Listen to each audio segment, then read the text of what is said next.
All right, hi everybody. I know you might be seeing me and thinking that's the same thing he was wearing in a previous video. That's because if you saw that video, it was a Facebook Live, and well, after recording it, apparently those that saw it live, it was okay. But by the time it got recorded and saved and downloaded, something got mixed up in the translation, and the audio and the video were nowhere near each other. In fact, the video said it was about 45 minutes longer than how long I actually spoke. So because of that, I'm reshooting this video, and so many of you may have seen this, many of you may have not. But this is a video I've entitled "Burning the Ships." This comes from a conversation I had with God back in November, as I knew 2019 was rolling into 2020. All the television programs are starting to have these retrospectives of not just the past year, but the past decade. I would go to Fox, or go to ESPN, or I'd go to CBS. I'd go to all these different deals, and they'd have retrospects. ESPN would have 100 greatest plays of the decade. I'd go to Fox, and they'd have 100 greatest bloopers of the decade. And I'm a sucker for all of them. And you go to YouTube, you go to Facebook, you go to any of these outlets, and you'll find that there's so many of them. And I was finding myself getting stuck in them and enjoying them and reminiscing and look at some of these athletes and some of these celebrities and looking at how much they aged in 10 years. Then going back and looking at my own pictures and how much I've aged in those 10 years. And it got me thinking, man, a lot happened in those 10 years. In retrospect, from 2010 to 2020, I mean, there was a lot that happened in there. At the beginning of the decade, you figure we're coming in right out of the recession. 2 years prior, in 2008, I was working as a union carpenter, doing construction. Had just got done building the Seahawks practice facility and the Snoqualmie Casino here locally. And I end of 28 of 2008, economy crashed. We entered into what we now know as the Great Recession. Lost my job. Was told, just keep waiting. We're going to come back. We're going to come back. We have a lot of work. Well, the company went out of business. I had no job, as was the case with so many people, so many tradesmen at that time. Well, this led into really a point of, I don't know if I'd say depression, but there was some contention in my life. There was some depression because, God, what's wrong with me? Why does this keep happening? Because I'd lost jobs that had little to do with me. New management came in, cleared house, didn't even interview anybody.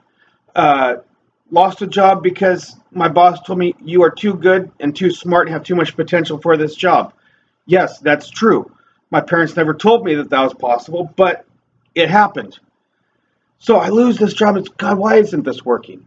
Ended up going to counseling in 2009 at a request of my parents. I didn't think anything was going to come of it, but it was honestly something that changed my life, because in counseling, it was revealed, God spoke to me through this and said, you aren't having these issues. You're not where you want to be because you're not doing what I called you to do. See, at 12 years old, I was called to ministry. I remember going to Promise Keepers at 12 years old with my dad and a group of men at the Kingdom here, 80,000 plus men praising and worshiping the Lord. It was one of those cornerstone moments of my life where I remember going forward and giving my life to the Lord at the request of Greg Laurie, great evangelist, great. Next to Billy Graham is probably the closest thing we have of someone that's saving lost souls and evangelizing. I remember going up and getting saved. And coming out of that, really felt God's hand on my life. Over my teenage years, the pastor of the church and youth leaders really invested in me and said, there is something special about you and you're called to ministry.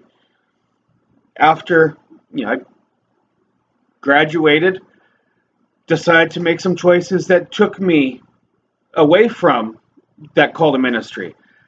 Um, those choices gave me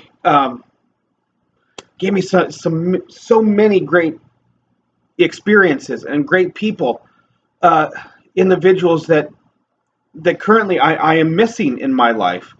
I miss those relationships that I had. I miss some of those experiences. I mean, those decisions that were made led me away from where God wanted me to go, but gave me two of the greatest blessings in my life in my children, who I wouldn't trade that for anything.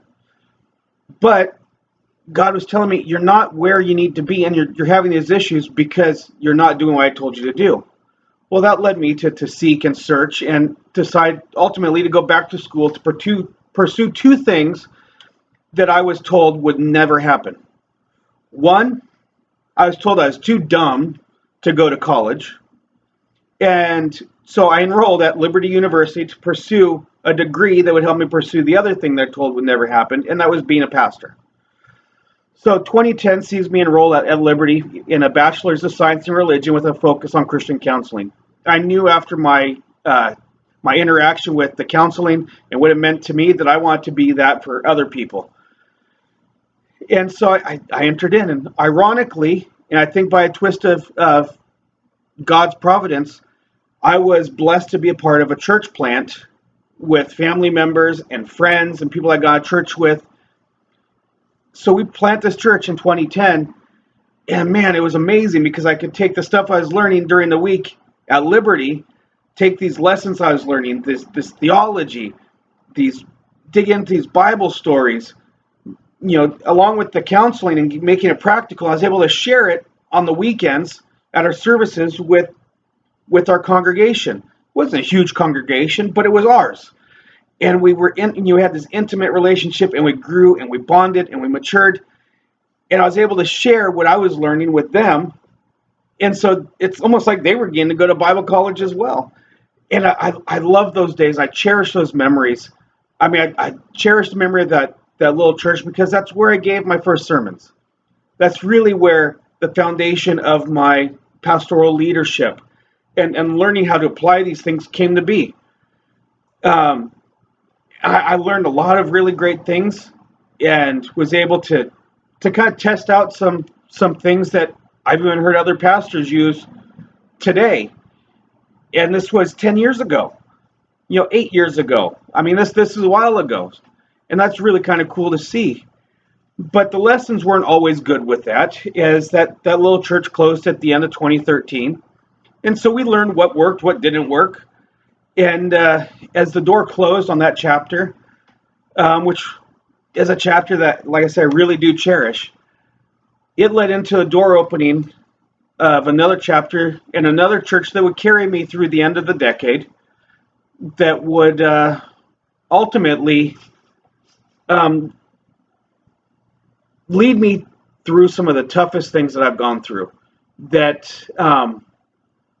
saw me grow further, that saw me change in ways that I didn't expect, and really was a crutch. No, you know what? I'm not even going to say a crutch. That they were a guiding post and a protection when I needed it. 2014 started to get involved with this church. 2015 saw me and my dad start a men's ministry that even to this day still continues. They didn't have a men's ministry before, and we started a successful men's ministry. Had some amazing men's retreats. We're able to build up the men. The men are something that are really on my heart. After seeing Promise Keepers and what that did, what that meant to me, to my dad, I want to see that for other young men and men. I want to see them rise up and grow. So to see this grow, to have these retreats, to dig in, to see them mature was really amazing. I mean, it is there that saw my counseling ministry start to grow, start to really be seated in. And 2015 comes around, and 2015 was really a banner year. It saw me graduate from Liberty University with not one but 2 degrees, because I got my bachelor's of science in religion and Christian counseling, but I also got my bachelor's of science in psychology. 2 degrees instead of one. That was pretty good. I was pretty proud of myself with that one. But the year got even better as the end of the year saw my little sister get married. And guess what? I was one that got to perform the ceremony. I'm the one that got to perform uh, and marry them. And for me, there's no greater honor than standing up there and marrying somebody and agreeing with them and supporting them. I live for that, and I love that. It was so amazing to be able to do that for them, and to be a part of, not just being in their wedding, but to be the officiant. Man, that's awesome. And to have it be my first wedding too, that was really cool. So, come the end of the year, we actually, middle of that year, found out that we had to move out of our apartment. And miraculously, God provided that same church building that we had that little church in, was an old house converted to a church. Well, guess what? God provided for us to be able to move in there and live in that same exact building, which was amazing. God provided, and we loved it there. Yeah, it was old. It had issues, but it was our own place where we could host, we could entertain. We had Bible studies. We had Super Bowl parties. It was really pretty neat. So 2015 banner year. 2016 is the year I call the calm before the storm, because 2016 saw some things put in place that would change the direction of everybody involved. But specifically, we're going to speak on my life. It changed the direction of my life. See, early 2016, something just felt a little, there was a stirring. And I knew that God was calling me to do something more. And so I decided, okay, I'm going to go back to school. I'm going to go pursue my master's degree. And want to make money, want to do things, be able to really make this pay off. And so I was going to go back to school, get my master's of professional counseling, and went through, talked to my advisors, talked to them, made my application. We have to write an essay to get in on what you plan on doing with this degree, how you see it being used, what your goals are for the future. Put it in. I was told you're a shoo-in. You're a model student. You're hardworking. You have both of these degrees. You're going to get in. It's just formality. Well, 2 days before the application deadline, I find out that I did not get accepted. So now the day of the deadline, because the office wasn't open, I call to find out, well, why did you not approve me? Come to find out, I was not approved because they recognized that the call on my life and what I wanted to do did not match the stated goals of the professional counseling degree. But they said, here's this new degree that we're offering that we think you're perfect for. We think you can be a trailblazer in. It's the pastoral counseling program. We think you'd be great for it. We look at your stated goals.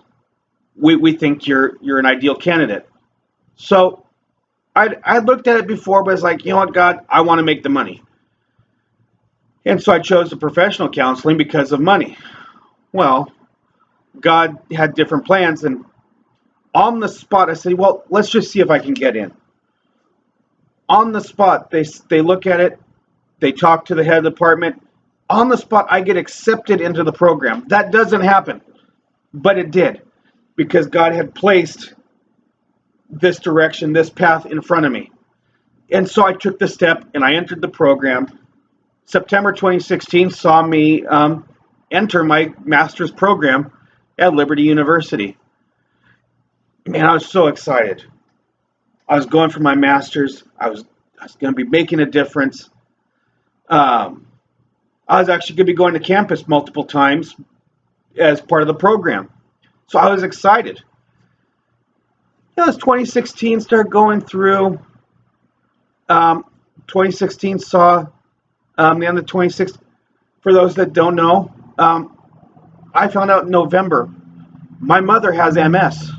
So I find out at the end of 2016 that in like November that my mom has MS. That's a pretty big thing. Um, she's pushing through. She's being a champion. She's um, struggles with it, as anybody who has an autoimmune disease understands. But um, she's still kicking. She's still moving. We're moving forward, um, and believing that she's going to fight this. She's going to overcome it. You know, she's going. This isn't going to affect her moving forward.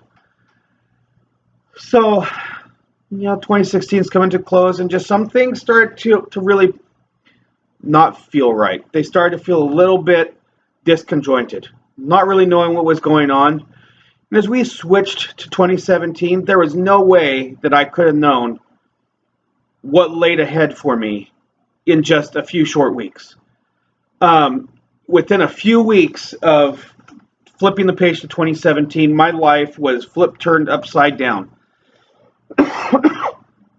Everything I had known, everything I had planned, my entire foundation, my adult life was cast aside. Everything I had known, I had assumed was being tested, was being torn down, and I found myself in a state of not only shock, but a state of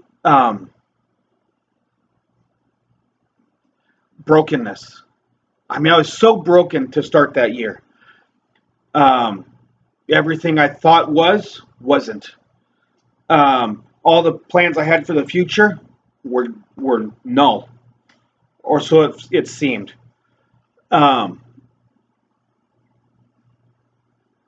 Things just were falling apart. And in the midst of that falling apart, I had my first intensive on campus at Liberty in March of 2017. And so I go back there completely broken, shattered. I'd made this plan late 2016 that I was going to go back there. And I had visions of how this was going to work. And now those plans, those visions were completely different. But I go back there, and I was actually leading up to the trip, had really become engaged and connected with this little tiny church over on the East Coast in Charlotte, North Carolina by the name of Elevation. Some of you may have heard of it. In fact, I'm sure probably most of you have heard of it. It's not a small church. And I'd gone and decided to leave a day early so I could go into Charlotte, go to Elevation Sunday morning, because I had to be up in Lynchburg, which is 3 hours from Charlotte, Monday morning for class. Went in, and it actually was the first day of their 7 Mile Miracle series on the story of the road to Emmaus, the 7 mile journey from Jerusalem to Emmaus. This is one reason why this ministry is Emmaus Ministries, because this story, Emmaus, the road to Emmaus was the first sermon I ever taught. And also to be there as he's teaching the first sermon on this Emmaus story, the 7 Mile Miracle, and he's talking on forgiveness. And that sermon was for me, for that time, for my future, for my healing. And in fact, if you go and you go to YouTube and you look up 7 Mile Miracle, look for the forgiveness sermon, you will see me in the crowd, third row from the stage. So I go and I have this amazing time, and God really speaks to my heart. Well, now I had 3 hours of just me and God driving through North Carolina, up I-85, up to 29, through the country up into Lynchburg, of me just crying out to God.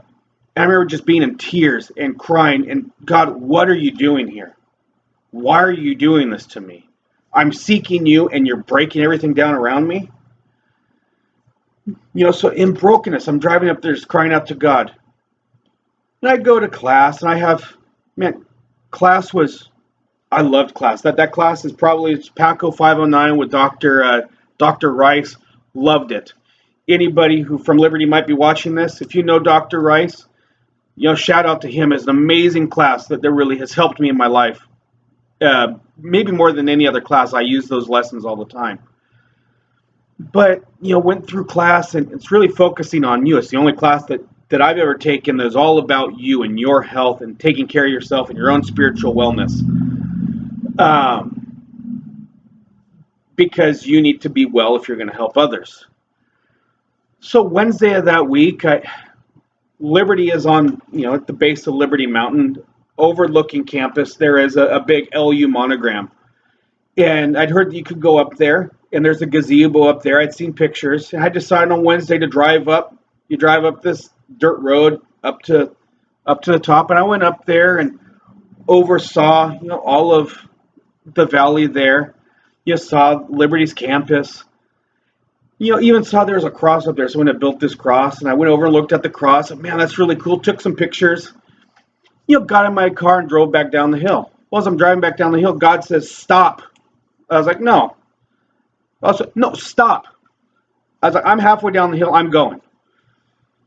So I keep driving. No, you're going to stop. Fine. God made sure I stopped. So I went right back up that hill.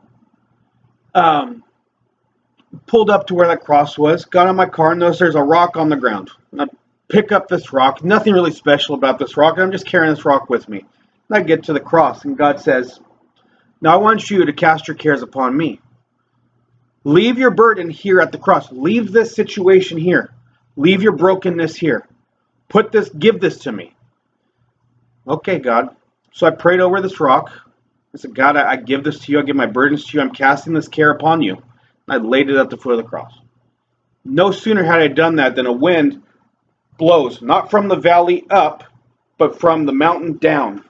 And I knew at that point that God's like, I got you. I'll take care of this.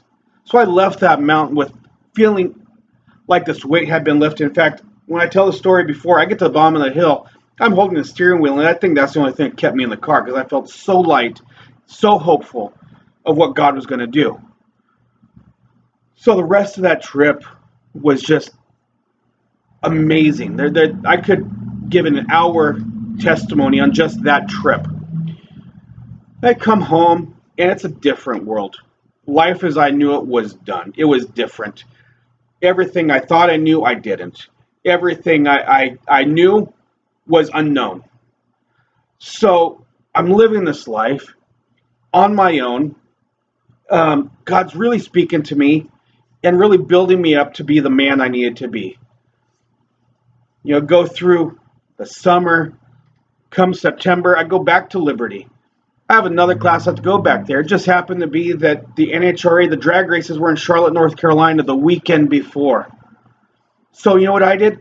I flew in 2 days early, planned to go to the drag races on Saturday, elevation on Sunday, drive up to Liberty on Monday or Sunday night. Well, you know what? I went to the drag races Saturday, went to elevation, and just happened to drive by the track on my way there. Well, elevation got out on time where I could go to the entire race. So I went to the race. God made it. I got discount tickets to be there. So God knew how much I wanted to be there, and I would love that. It made it happen. Went up there, had a great time with my professors and my classmates, learning how to counsel, learning how to put these things together. Just having an amazing time of not just learning, but fellowship. And really, when I came before, I was broken. When I came to this one, I was moving forward. I was maturing. I was growing. Well, I leave there, come home, September. That December, I got to take my kids to Disneyland. We got to spend an extra couple days because, unfortunately for my dad, he got sick, was in the hospital.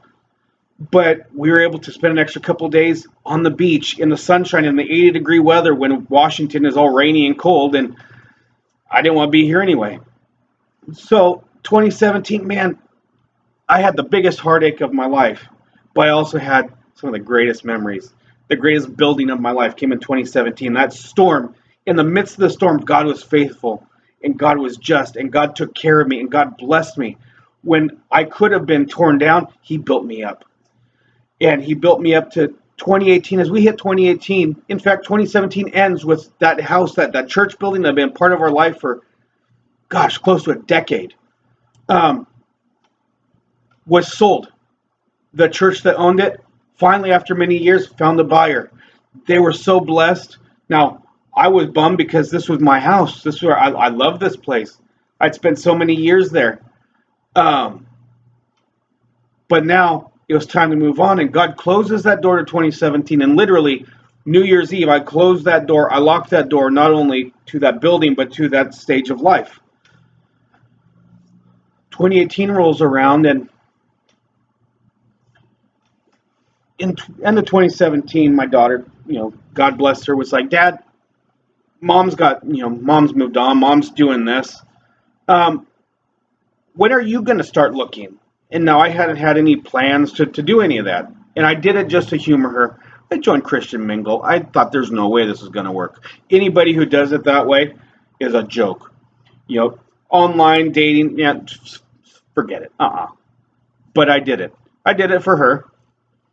Well, come early 2018, I come across this profile of someone whose heart for women matches exactly my heart for men. Never seen that before.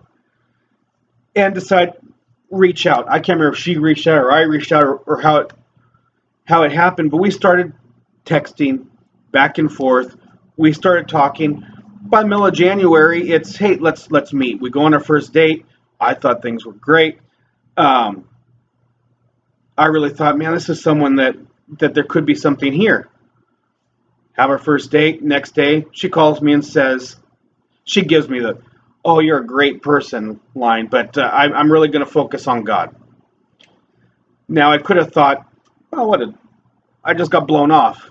And now, mind you, I was kind of heartbroken. I was kind of hurt. However, that was the kind of woman I wanted. That's the kind of woman I wanted for my wife, that could say, "You're a really great guy. I really like you, but God's more important to me." See, I don't want to be the center of somebody's life. I don't want to be my wife's everything. I want God to be her everything, so we can serve God together, searching for everything. Now, I mean, that shows growth to me that I felt that way, because there was a time where I would have felt that.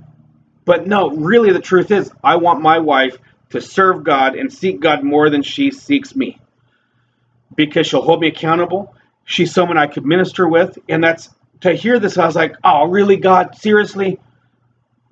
You're gonna take her, and then you're gonna say this, and now I have to really?" So this led to about a week of me really being down in the dumps, but supporting her because I recognized and I loved that, and that's one of the things I loved about her. Week and a half later, we start talking, and we decide to, hey, let's hang out. And then God started working, and God just started to move and show, this is what I have for you guys. This is what I have for you.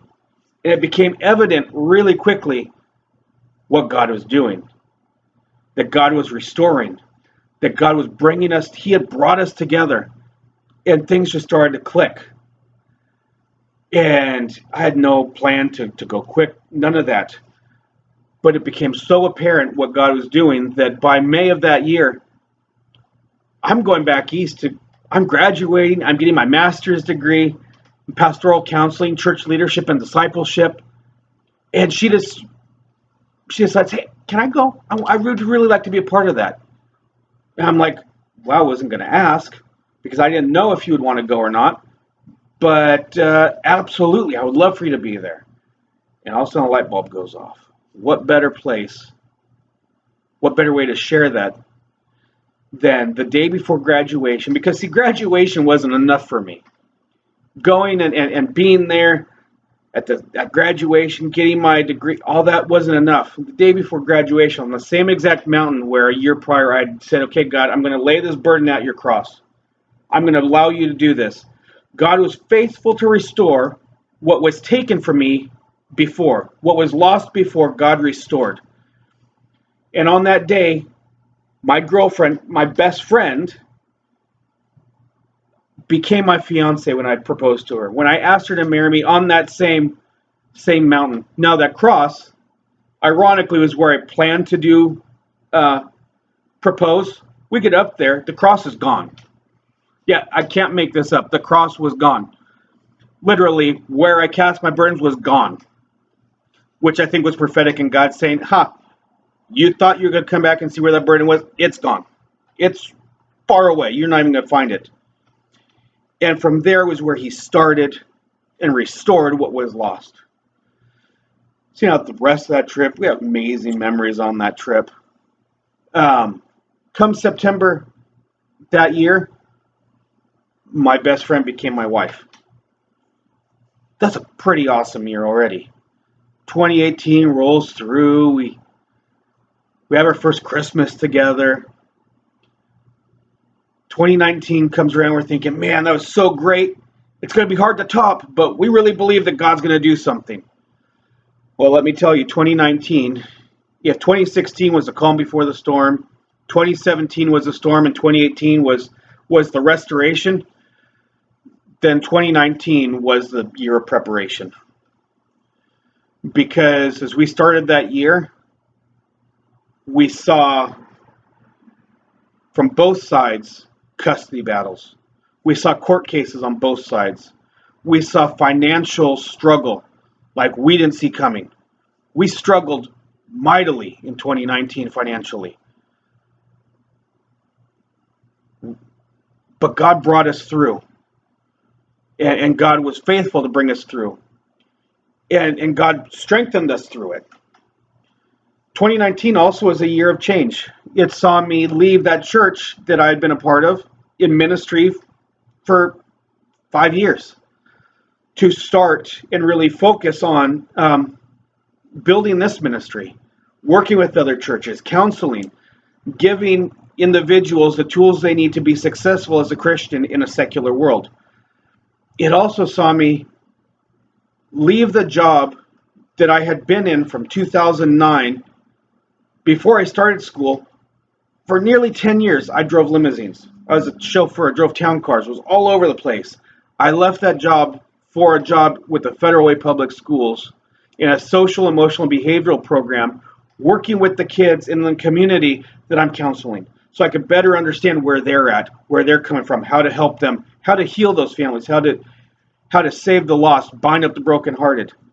So 2019 was a struggle, but it was a year of preparation, preparing us for when the book would turn from the decade and the year 2019 to 2020. So that brings me to now, where this took me, like I said, this was something that's been on my heart since about November. God really put this message on my heart to share. And if you go to our website, www.emmausministriesnw, click on blogs, you'll see there's a 2-part blog on there that it's titled Hello 2020. Part 1 is retrospective, where it's kind of what I've just discussed here. Part 2 is the message that I kind of want you to take from this, and that's burn the ships. See, when I look back at this last decade, man, it was amazing. I had some really good things, some really bad things, but it's hard to not feel like an arborist studying a tree. See, for those that don't know, if you look at a tree, you cut it down, you look at a tree, you can tell how old it is by how many rings are in there. But you can also tell how its lifespan went. If the rings are far apart, then that year was a really good growing year. It had plenty of water, plenty of sunlight, plenty of room to grow. The oxygen was rich, so it grew really well. And you could see it expanded out, it grew tall. But if you look at it and you see, man, there's like no space in between these rings. Well, that's because that year was not a good growing year. It may have lacked water. It may not have been as oxygen rich. It may have not even been that sunny. And so it didn't really grow as much. You couldn't really see the growth, especially from the outside, that it had. But it still grew. It still grew. You still had that year of growth. It just wasn't as noticeable. Now, see, that's interesting, because in our own lives, we can see times where I look back at the past decade where, man, I grew really fast. People on the outside said, man, you really were prosperous this year. Man, you really grew this year. Man, you really had all these opportunities. You've really come a long way. But then there were also years where there were struggles and things going on that people didn't see. They'd be like, man, why are you struggling? Why are you lamenting? Why are you just here floundering? Meanwhile, I'm growing inside. I'm gaining a fortitude and a strength inside that you can't see. So now, when I look at a tree, interestingly enough, it's those good years. If all that tree had was good years, when the storms of life come and the winds blow, that tree's it's not going to be uprooted. It's going to snap in the middle because it lacks the strength to withstand the winds. However, if you have a tree that has those struggles, has been through the down times, has those close rings, it's those times that when the winds blow, that tree will blow and will tilt, but will not break in the wind because of the strength that was given to them through those struggles. And so I am so thankful for the good and the bad of my entire life, but specifically this last decade, where I can see that, I really grew, but man, I also grew in strength. And so it's interesting also, we look at God, the creator of heaven and earth. He's an artist, right? But also we look at his son, Jesus, who became flesh, dwelt as a man, but as a man, he was a master carpenter. So it's interesting that if we look at ourselves as a tree with all these rings, with this life experiences of rings, that in the hands of God and Jesus, that they can create something beautiful. And not just beautiful, something effective and efficient, a vessel for life. And that vessel, I want you to look at it like a ship, right? See, in a master craftsman's hands, you give them wood and they can create something beautiful. And God has created something beautiful in your life, this beautiful ship in your life to take you on the shores or on the seas of life. We see the story about, Peter walking on water, the storm, Jesus sleeping in the boat. We see all these stories about the ship on the water. And that's what God is doing in our life. He's created this, not just a little dinghy, he's created this beautiful ship to get us to the shores through the seas of life, to the shores of our destination. And that destination for us today is 2020. See, God has brought you through the storms of life in this vessel that is your life. And if you look at that vessel, you can see the rings of the tree that is your life and the beautiful grain of the wood that it comes from the rings. So as we get to the shores of 2020 now, we've reached there. We can see how we've gotten here. We can see the water of life that we've gone across, and we can see the result in our life in that ship. But now, how do we move forward? See, in 1518, I believe it was, the Spanish explorer Cortez landed on the shores of Veracruz, brought his men, brought all these Spaniards. They were going to come and they were going to explore. Whether they came because they wanted adventure, or they wanted treasure, or they wanted land, all of these men came.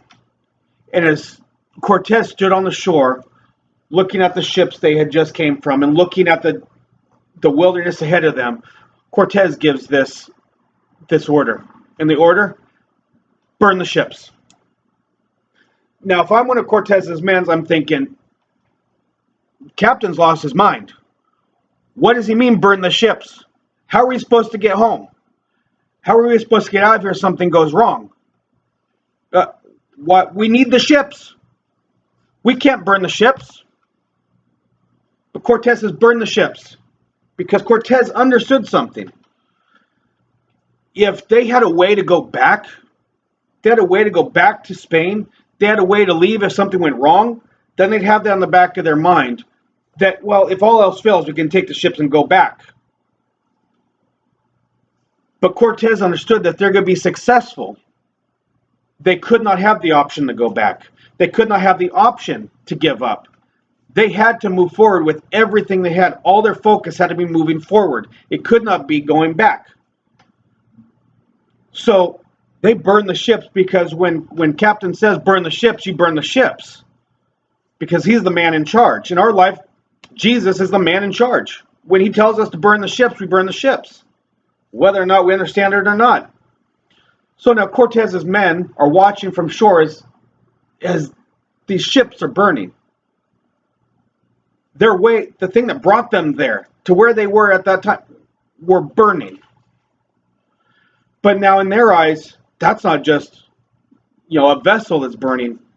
Man, that's their life, that's their family, that's their country, that's everything they've known. Their entire past, they're watching that symbolically burn.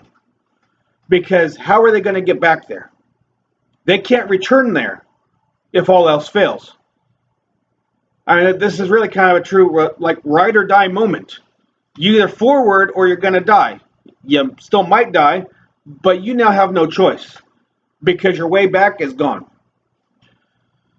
So now they move forward in not knowing what's ahead, not knowing what's going to happen, not knowing where they're going. And that's what we need to do. We're on the shores of 2020, standing on uncharted territory. We hear that a lot right now with this whole coronavirus thing. This is unprecedented times. We do not know how to handle this because we've never been here before. It's the same thing with your life. No one has lived your life before. No one's gone there before. Your future, your hope, all that is uncharted territory. That in order for you to get there, you have to take everything from your past, put it in the past. Those relationships, those things that have held you to the past, you got to cut them loose.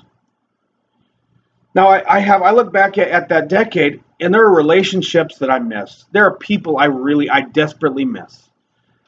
And there are things that we did that were, traditions that I miss. But that's not the case anymore.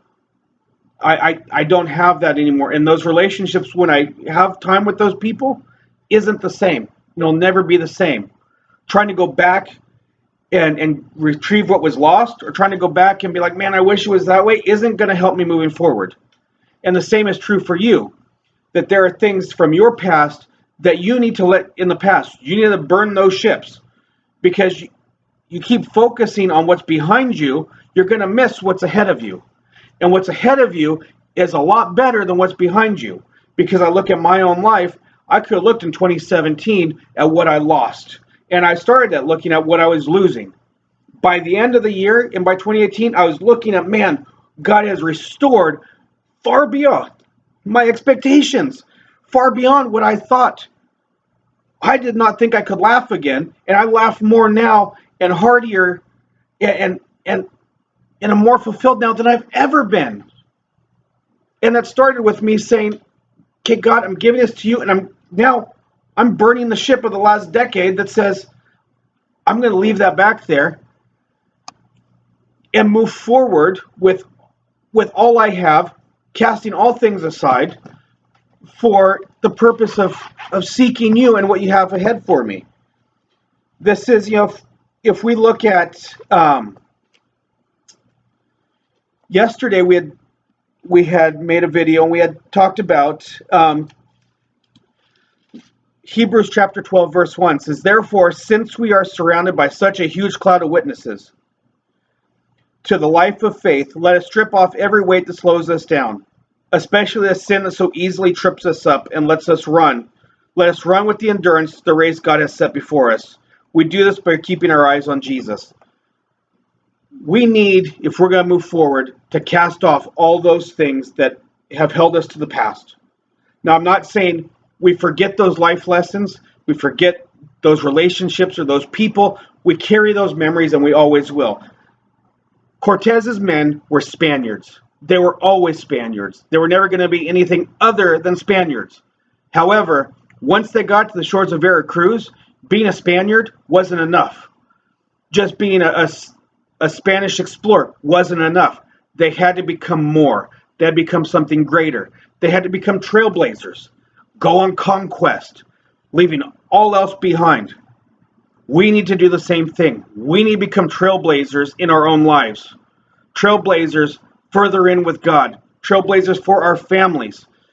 See, now we don't know if eventually, as they've got further in, as they took Veracruz and they took that area, ultimately, really Christianity spread because of people like like Cortez. Whether you agree with the theology and the doctrine of the groups that came from there, the fact still remains that it was those explorations that really introduced Christianity into North America. So now we don't know if, I'm sure some of Cortez's men, after they built this up and grew it, were able to go back and bring their families back. We're able to get restored back some of it. But it wasn't by going back the way they came. It was by pushing forward into what was being done. Now, see, there's some stuff that might be going on. There's some stuff that you might have to give up that God will restore down the road as long as you push on, you push through. But you can't get there by going back and lamenting what's been lost. You commit those things to memory. You remember them fondly, but they no longer become what you're focused on. You're focused on moving forward into the unknown. You cast off all those things. If you're coming from a background of pain or sinfulness or things that, addictions, trying to go back to, oh man, when I had that addiction, we used to party and have so much fun. Well, you know what? If you try and go back to those relationships, those friendships, those things, you're going to find yourself back in those things. You're not going to find yourself finding the freedom and the hope and the purpose that you want and you seek and you search for. You need to be pushing forward and burn those ships so that you do not have a way to go back. If you have an opportunity to go back, Scripture says like a dog returns to his vomit, you will go back. You don't want that. I don't want that. God doesn't want that for us. So he tells us, burn the ships. Cast off all things that are going to hold you back so you can run unhindered for a purpose. So you can go into the unknown with a purpose. Your motivation needs to be for the future, not the past. I look at my own life where I recognize that if I'm going to be successful, if I'm going to grow into this next level, I cannot be dwelling on what's been done in the past. I can't be dwelling on oh, I got hurt back then, so I'm going to stay hurt. No. I'll go to counseling.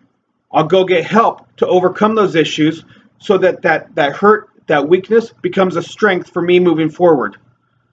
See, because if we take those things where we've been hurt, ultimately we commit it to God, and God, Scripture says, he turns all things around for the good of those that love him and are called according to his purpose. So God will take that negative and ultimately make it a strength for us. But also, we can't just be dwelling on, oh, I did these good things back and I accomplished the good things back before. We can't just dwell on that. See, I have this ring here. I got this for my master's. When I got my master's, I decided, you know what? I was told I was too dumb to go to school, to go to college. But lo and behold, I have 3 college degrees. Pretty good for someone who is too dumb to go to college. And actually, and the other thing, at the end of 2018, I left this out. I was told I'd never be a pastor. 2 weeks after I got married, the man and the church that stood with me through all this stuff this last decade recognized me as a pastor, gave me that title of pastor, and said, we believe in you. 2 things I was told will never happen happened. But here's the thing. If I just sit and dwell on, oh man, I accomplished that. I was told I'd never accomplish it. But look, I did. Well, the ring means nothing. The education means nothing if I don't use it. The title of pastor means nothing if I don't use it. That's the starting point. That's getting to the shore. I got there. Now, the process that got me there, I commit that stuff to memory and I use it as tools. But I say that's behind me because now I'm pushing forward into what is ahead of me, what God has for me, using that education, using that title, using those things to profess the gospel, to spread the gospel, to fulfill the Great Commission. to fulfill that hope and purpose that God has for my life. That's ahead of me, not behind me. So I strive forward. And I challenge you, strive forward to what God has for you. Stop living and looking in the past. Stop living on what you've done in the past and start looking at what God's doing, what He has for you ahead of you. I challenge you to live your life with your eyes forward, looking to the future, not to the past. If we do this, we will see God start to move in greater ways than we ever expected. We'll start to see ourselves grow and become stronger in ways that we did not even know we were capable of. So let's live with our eyes to the future. Let's live with our eyes to the uncharted, to the unknown, to the glory ahead of us.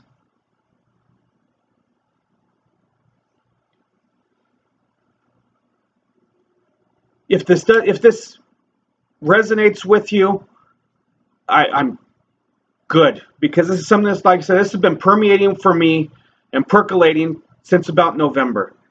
And I didn't know how or when to share this.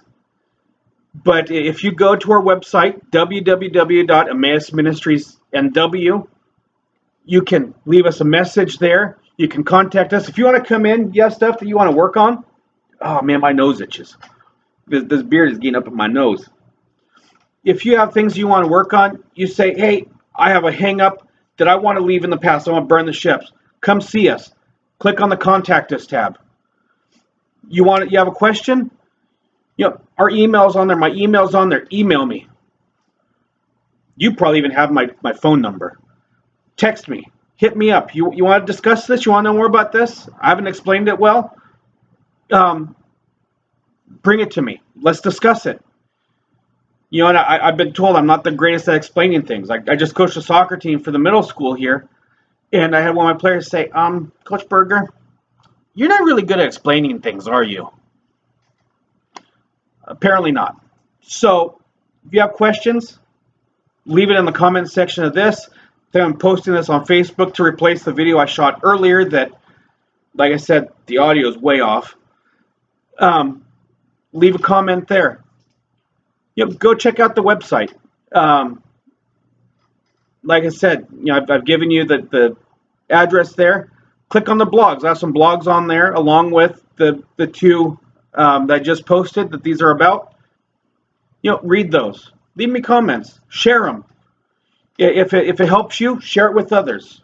Let me know.